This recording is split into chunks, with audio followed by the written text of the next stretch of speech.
I think this is the first time I've had shoes on in 2 months. All right, enough fun, people. Let's get serious fun now. Well, Chris Bridges, how about we Zoom another friend today? What do you say? I think that's an awful idea, but if you want to. Well, we're self-quarantined, self-isolated. We've been home for months and months. We haven't seen civilization outside technology, so I say we Zoom some of our friends today. All right. Well, I have an idea for you. Melissa Boyles is one of our great friends, and she's hugely influential in the world of transportation. I think we should bring her in.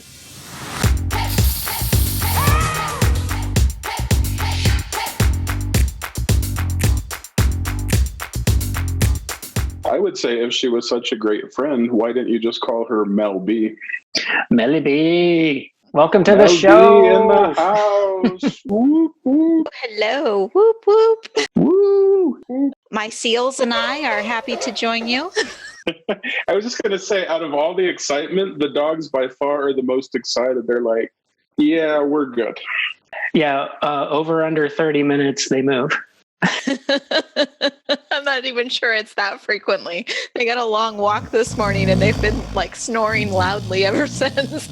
So then here's my first tough question is what would make them move? Would like you going for one of their favorite snacks like the bag noise or the mailman, or is there anything right now that would make them jump and move? Well, the number one thing that would make them jump, move, and bark is me wanting them to be quiet. I saw a great cartoon at the beginning of the stay-at-home order, and it was like this boardroom with like dogs and cats around it, and the dogs were saying, "Oh my gosh, it's the best that our family's here with us all the time. We love it." And the cats were saying, "Yeah, this stay-at-home order has to end very soon. We do not like all this attention right now." So, well, we said Mel B is our friend. I suppose not everyone probably knows our friend Mel B, and we should let Mel B introduce who she is and what her connection is to the world. So share with the world who you are, Melissa. Well, one, I think that was just a little bit of an exaggeration to say that I'm influential in the transportation industry. I'm kind of more of a transportation groupie than someone who's influential in the industry. But I am Melissa Boyles, and I have been part of the transportation community in Arizona for 22, going on 23 years. So I've seen a lot of things change in that time, and I've worked in the public sector and the private sector. I had a period of time where I was self-employed as a small business, and for the past almost 2 years, I've been working for Jacobs, the monster engineering global company, as their vice president and Arizona transportation CAM, which is a client account manager, which means I manage the transportation portfolio for Jacobs for Arizona. Funny thing about our titles, corporate titles, people always like to get creative in these big companies. And recently, thankfully, they have not enforced it yet, but they changed our acronym from CAMS to CARPS. So instead of a client account manager, I'm technically a client account relationship professional. But when I mentioned that a carp is not necessarily a very attractive fish, they have elected not to force us to use that acronym yet. So for now, I'm a VP and an Arizona transportation CAM. And soon I'll be a carp. I'll evolve from a CAM to a carp.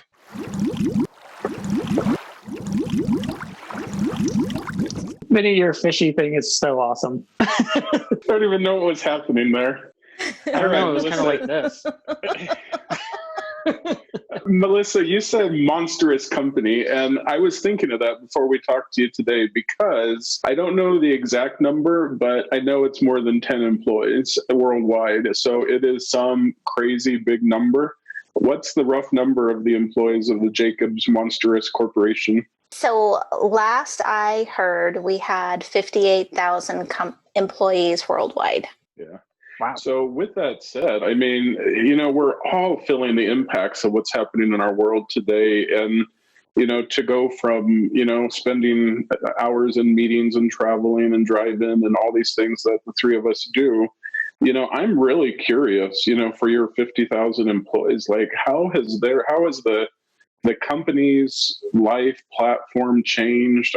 I know there was already a real strong technology component to Jacobs and how you worked and communicated, but I guess give us some insight. Like, has the world changed as dramatic for the rest of us, or was the company somewhat prepared to transition into this? Honestly, I don't think anyone was prepared to transition into this. But for an organization as large as Jacobs is, I've been really, really impressed about how quickly they mobilized and responded to the situation. Within the first week, within days actually, of us seeing the cases in New York, I think that we saw them first in Washington and New York. And when we started to see the cases start to increase and hospitalizations and things like that, within days of that, we had, the informal messages from my supervisor, from our operations folks here in Phoenix and elsewhere saying, if you can work from home, get your setup now and do it. And I've actually been working from home for about 2 months now. And Jacobs, the IT group, rallied. They immediately started doing weekly town halls with the CEO. Their objective is 100% staff retention through this. The company is very well aligned from a financial perspective. They've been really smart about how they recently, not at all related to this, had reorganized some debt and had a surplus where they were going to pay off some other debt with, this new influx of money and how they had restructured things. But now they're using that as a reserve. And they have not laid off any employees as a result of this. Our senior vice president level and above all took voluntary 10% salary cuts. And our board took a 10% cut in cash disbursements. But we have, even gone so far for the operations people. We have a big O&M presence. So we're actually, on site with clients running their facilities, whether they're water facilities, wastewater facilities, even like freeways and stuff like that in the UK. For those individuals who weren't able to stay on site and continue their work because of the pandemic, they've even gone so far as to furlough some of them, but with 80% of their salary and full benefits until they can safely return to the sites. So we get updates every single week, and they're telling us when it's safe, we'll be back in our offices. And Jacobs is really, we have not skipped a beat. We're as productive as we were being in the office. And in fact, it's kind of interesting. You would think that this situation would kind of drive people, not drive them apart, but you feel more and more isolated.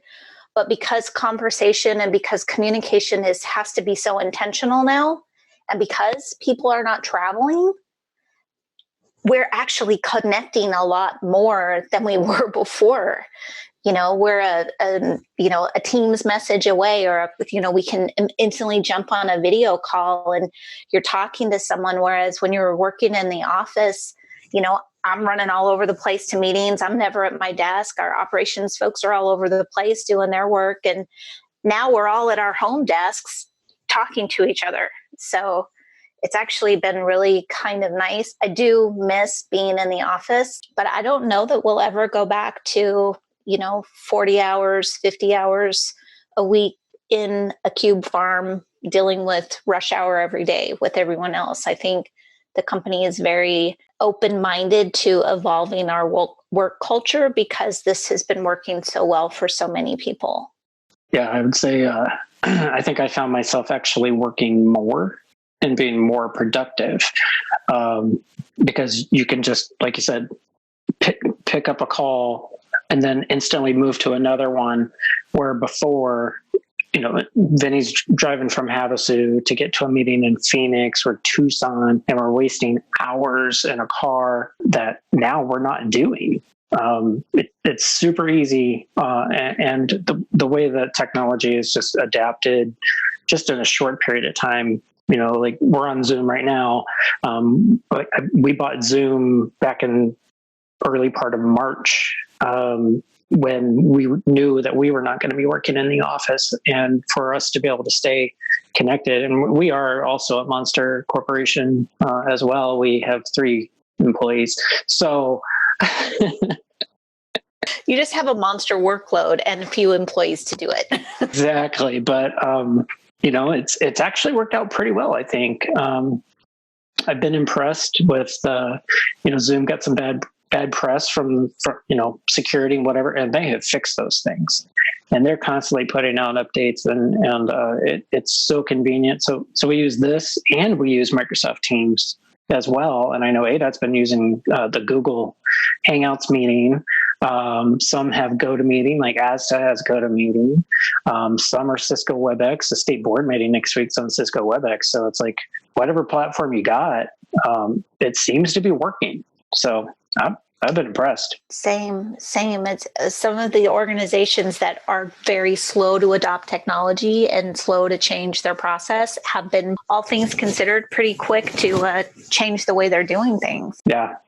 The thing that I've seen, and I was just talking, so my wife does economic development for the city of Avondale, and business development manager. And I said to her, because they've been trying to help out restaurants.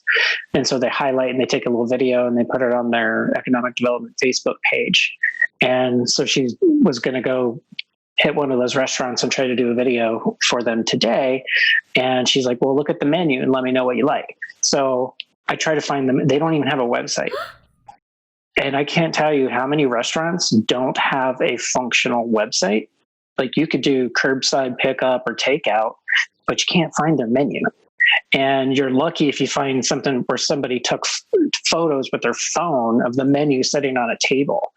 I found that, that piece that you just said about not being able to adapt to technology, like just having a simple functioning website as a restaurant has probably hurt a lot of these folks, because people are like, I would love to get something from there, but I don't know what I want or what they have. That's been very frustrating. So I think there's a lot we can learn, as whether businesses or individuals, through this whole process. So I think your dog lived. What are the dogs' names, by the way? My dog's names? Yeah. So the smaller, further away one is Zizu. Zizu is my little pudgy pirate dog because she has one eye, so we call her the pirate dog. I got her. I went to a baby shower, and she was not invited into the house with the rest of the family, we'll say.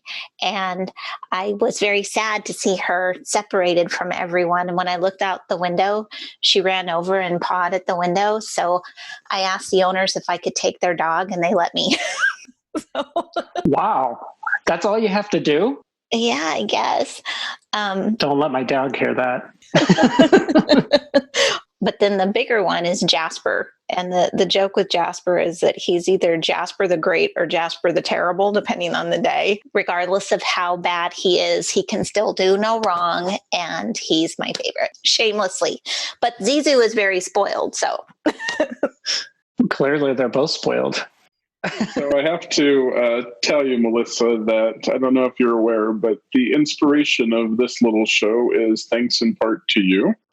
So you have started a most recent podcast called, I believe, Moving Arizona. And when you created that, I saw it come out and I'm like, oh my gosh, this is an amazing idea. Why did I come up with this idea? I love this idea. Again, being a transportation geek, like you expressed yourself, and just wanting to engage, reach out to people.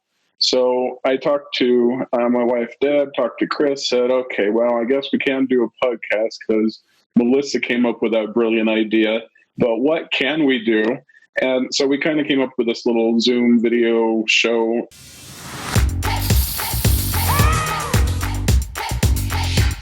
Again, just similar to you, to really engage people, to talk with people, we want to check in with a diverse range of people. But I guess first and foremost, thank you for your innovation, your ideas, your continuing to find ways to reach out and speak to people in all different platforms.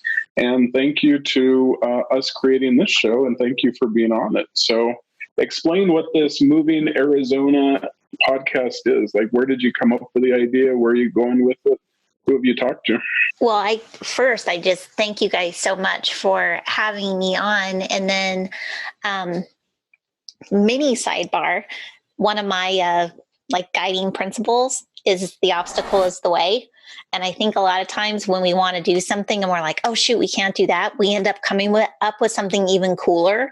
So the fact that we have our transportation podcast and now we have your show, I think is pretty awesome, rather than just having two of the same thing. So that's pretty good. And I can't even tell you, I thought that my face hurt. And like after watching the episode, May the 4th be with you, I was literally dying. Like, pick up my phone and I couldn't even respond right away, because the first thing I see is a coworker in full stormtrooper gear.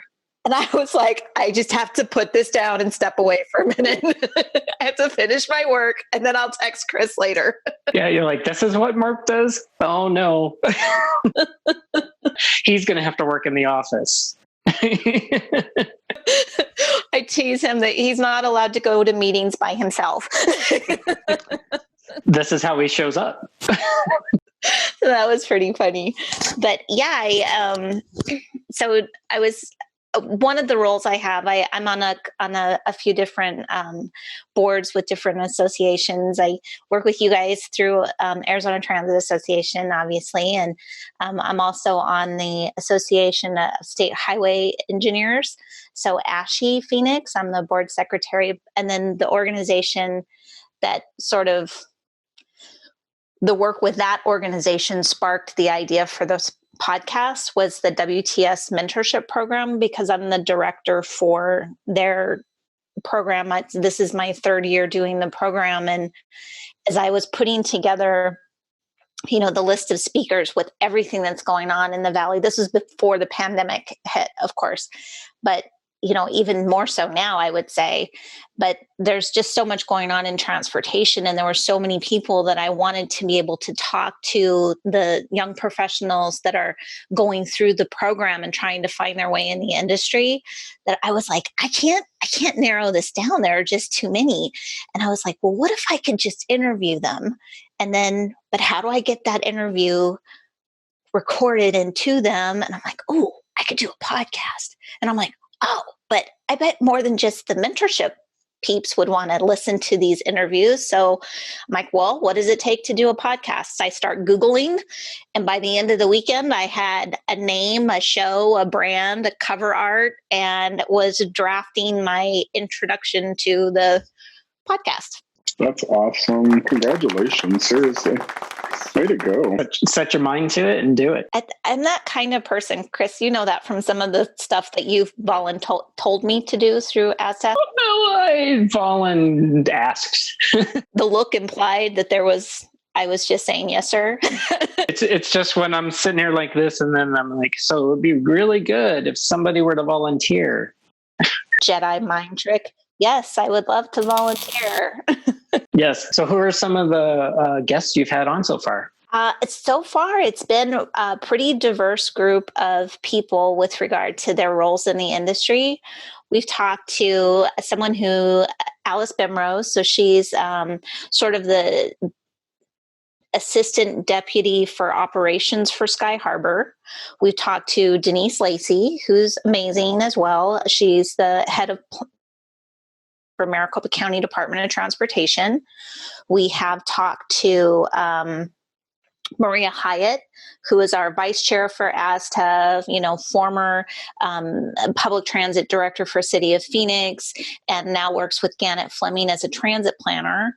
We talked to Kellyanne Gallagher, who is the founder and executive director of the Commuter Rail Coalition out of Washington, D.C. And she helped form the coalition about a year ago and is now rallying all the leadership at the commuter railroads to help deal with this pandemic.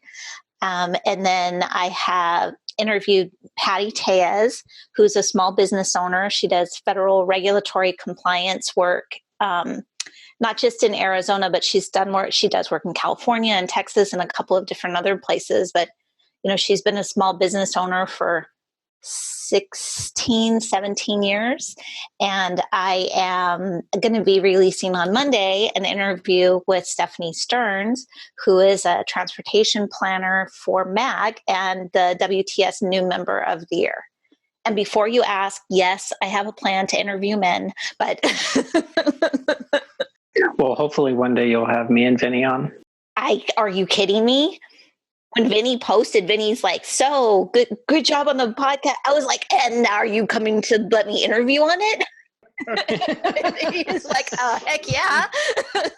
So yeah, that was probably the one time in my life where I was trying to drop some hints, and Mel B picked them up very quickly because I was so impressed with, again, the idea of the podcast, the idea of something new that no one else is doing.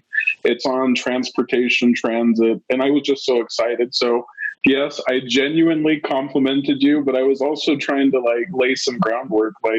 I'm available. I want to talk. Ask me. And Melissa did quickly. Hello, me in the back. Right here. Hello. I volunteer. No, I was so as soon as I saw you comment, I'm like, oh, he was probably just being nice. Don't be a jerk and immediately rope him into being on to be interviewed. Oh no, he was begging. He was begging to be on. Begging. He's like, please, can we do it tomorrow?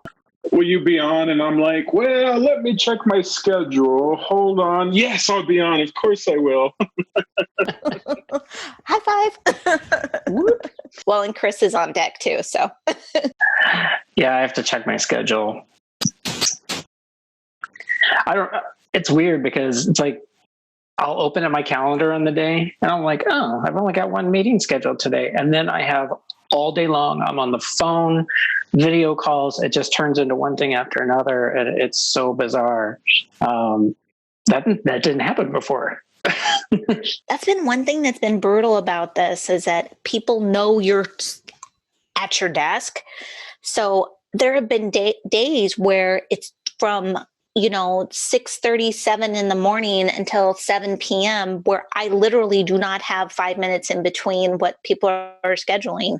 So I've had to start saying, I'm declining your meeting unless they give me 15 minutes to get a drink of water and use the restroom and throw a bone at the dog, and then I can jump back on another call. Oh, I thought you were going to say unless they give me $15. $15. Yes, time is money, right? Especially now. But yeah, I'm super excited about the podcast, though. I'm with all the stress of everything that's going on and trying to manage all of our commitments and just not drop the ball on anything. Like for me, my big stress relief is doing something creative. And it takes so much concentration to set things up and then to edit your audio files and to do your intro exit stuff. And I've never done any of that stuff before. So I'm learning it all on the fly as I go. And it's a huge stress relief for me to do something that is creative like that. Yeah, I think you've done a fantastic job. I listened to the ones with Denise and the one with Maria.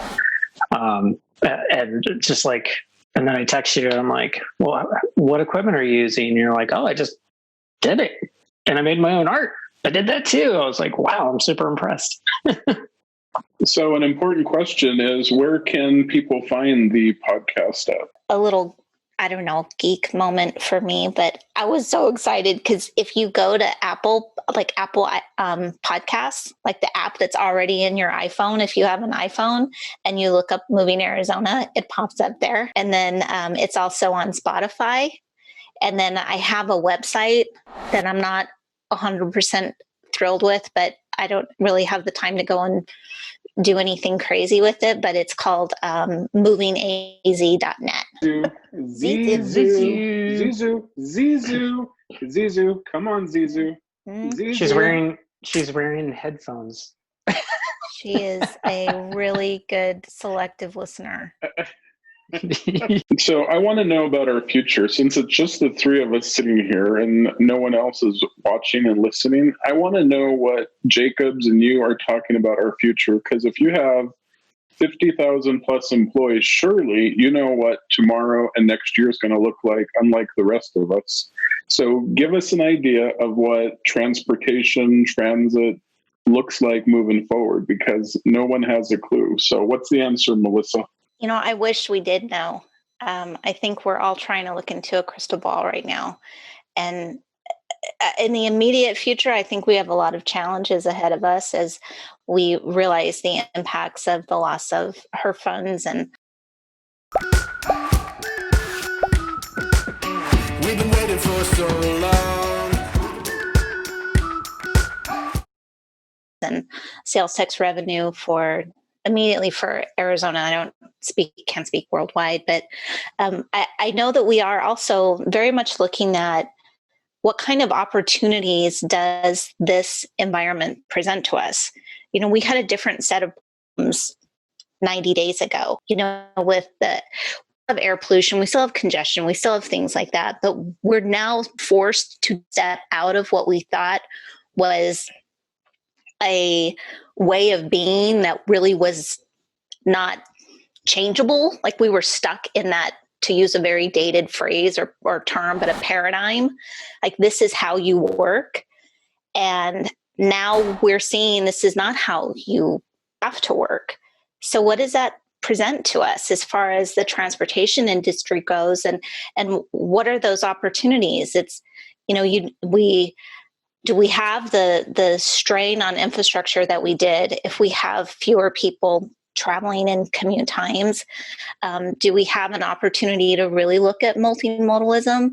Do we have an opportunity to invest more in bike ped options? Because if people are working from home, or maybe they're working from remote offices where they can bike to work and it's a small group of people that get together in a certain area, we have this opportunity to just really redefine how we live as a society and a community. And I think a lot of what is driving that is that I think that for many people, not all people, but many people, we have been very intensely reminded about what's important and what is not. So we're taking care of our elderly neighbors. We're looking more closely at our family. We are, spending time with our spouses or children, or, if you're homeschooling, you have a whole new appreciation for what teachers have to go through and the demands on that. And maybe that's going to help us reprioritize a little bit. So I don't know what's right around the corner. I know that as an individual, I am cautiously optimistic that we aren't going to waste this huge challenge that maybe can force us to look at things and invest in things a little bit differently, whether that's of time or resources. But as a company, Jacobs has been all over. How do we help people? There are people that are really great at, the grant writing. We've got a bunch of really good programs in Arizona that we've successfully written grants for. And okay, we know that we're going to have stimulus funds. So how can we help people write grants and get that money to Arizona? How do we leverage, now that we're not all having to go to a single project office, bringing in, subject matter experts from different places? We're talking about a team of people. Geek out for just a mini moment, but for one of our projects where we had finance guys from Texas, we had modeling and cost estimating people from Florida, we had planning people from Seattle, we had engineers from Arizona, and we're all sitting on a call like we're in a room together thanks to technology, where before we probably never would have done that, because we would have assumed that we all have to travel somewhere to be able to engage in a way that's meaningful. So being able to draw in resources from all over the place and to work for a company that's so big that you're like, I wonder if somebody specializes in financial forecasting specific to like pick the most granular thing, and you ping our little intranet, and here are the 10 people around the world that do that, and they're all like a click away. I mean, for someone who grew up in Flagstaff and didn't even know that transportation was an industry, like that you can do something like that is pretty freaking cool. I mean, I'm not usually the smartest person in the room. I'm just usually the most enthusiastic. So It's your dog person. it is. I'm like, look, squirrel, smart person. What if we talk to that squirrel? Yes. I like as we enter into the home stretch of our interview and we start to look to the end, the dogs finally made a little movement. Jasper's moving. I am so grateful because like there was zero movement like the first 2/3 of the show. And I'm like, yeah, I think they're just pillows. I don't even think they're real dogs. It is not flattering at all. No, he Give him a definitely little looks dignity. We've had our time with Mel B, and we appreciate your time and energy. I really feel like I want to play a game of Pictionary with you because you have your whiteboard in the back, and I feel like I need to challenge Chris to you drawing a picture and us guessing it, but maybe that'll be on our next show because we're out of time. I'll just draw a line, and then Melissa will say, Island at Misfit Toys. And I'll go, yeah. And you'll get mad and upset, and you won't want to play anymore, Vinny. No, I won't. I'm very, very competitive. So, Melissa, before we let you go, we just want to say, is there anything that we didn't ask you that you wanted to like talk about, that you wanted to bring up? I would be remiss if I didn't say that, you know, this industry is sometimes it can be tough. Like you get a lot of no's. I don't have much funding for that. No, I'm a board person. I'm not going to support that. I'm a constituent, a stakeholder. I don't want whatever it is that you want to do in front of my house or my shop or whatever it might be. And I just think that we all need to stay optimistic and creative and focused and energetic about what we're doing with this industry. And it's really awesome that we're working with people like you guys that are like, let's do something cool and let's just go out and make it happen. So thanks for that. And thanks for being an inspiration. Well, thank you. We enjoy working with people like you because you are open to just about any idea. And I do have to say, before we wrap up, I have to show you. I had to close the door, but you can see my dog's ear sticking out through the bottom. He's been laying there the whole time. He's like, what's happening in there? He's so like, why did you close the door? You're so mean. I was supposed to be on this interview. You promised. Yeah. Maybe next time, Max. I'm sorry. Let's get Max in on this. There he is. He's like, what? Now I gotta leave. He's gonna leave. Yeah, he's like, you had me for the last half hour, but later, sucker. I'm out of here. Sorry, I'm out of here. So let's wrap up this show, Chris, by talking about Melissa in front of Melissa. And I hope that what she says about our future is so spot on because I am inspired. And you know that I am all about unicorns and rainbows and hope and future.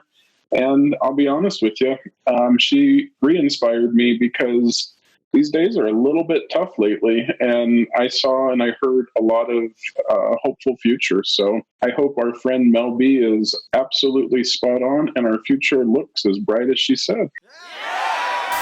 Well, Chris, we had one heck of a Zoom In Now show today because we had our friend Mel B. So she set the bar high for everyone to follow, but I'm excited about who we have next on. So tune in next time. I'd say next week, but it could be tomorrow. I don't know. You don't know. You have to keep coming back to the website and checking it. So we look forward to whoever is going to be zooming now. Because we might be zooming you. Maybe. We could be zooming you. You.